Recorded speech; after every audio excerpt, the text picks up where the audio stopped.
అడుగు దానిపైన మాట్లాడిన దానికి మాకు కలిసి జ్ఞానం లేదంట. ఆయన మళ్ళా విద్యార్థి నాయకుడు, ఆయనకి ఏమాత్రం జ్ఞానం ఉండదు, అది నాకు అర్థం కావడం లేదు. కాబట్టి ఆయన చెప్పిన దానికే నేను సమాధానం చెప్తాను.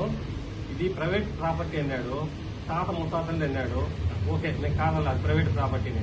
ప్రైవేట్ ప్రాపర్టీ ఉంటే ఎవరెవరు చూసుకోవాలా? ఒకదారి సీను అని ఆయన చూసుకోవాలా, రజనీకాంత్ అనేది చూసుకోవాలా? మధ్యలో మీకేం పని?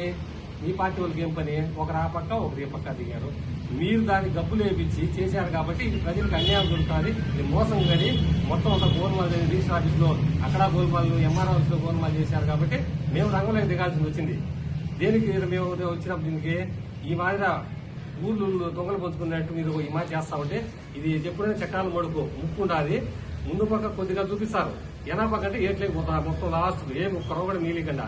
దీన్ని కాపాడాలా, రాణిపేట పట్టణాన్ని కాపాడాలనే ఉద్దేశంతోనే మా వైఎస్ఆర్ పార్టీ తరఫున మేము రంగంలో దిగినాం.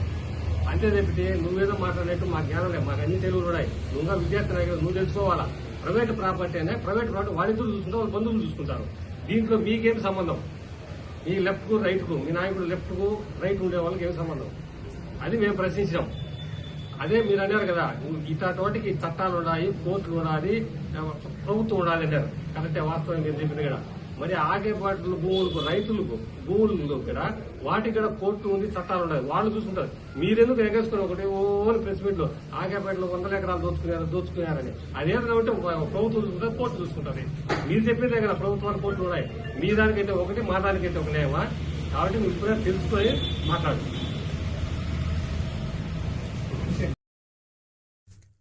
కడప జిల్లాలోని మరిన్ని వార్తా విశేషాల అప్డేట్స్ కోసం మా SCN న్యూస్ ఛానల్ను తప్పకుండా చూడండి.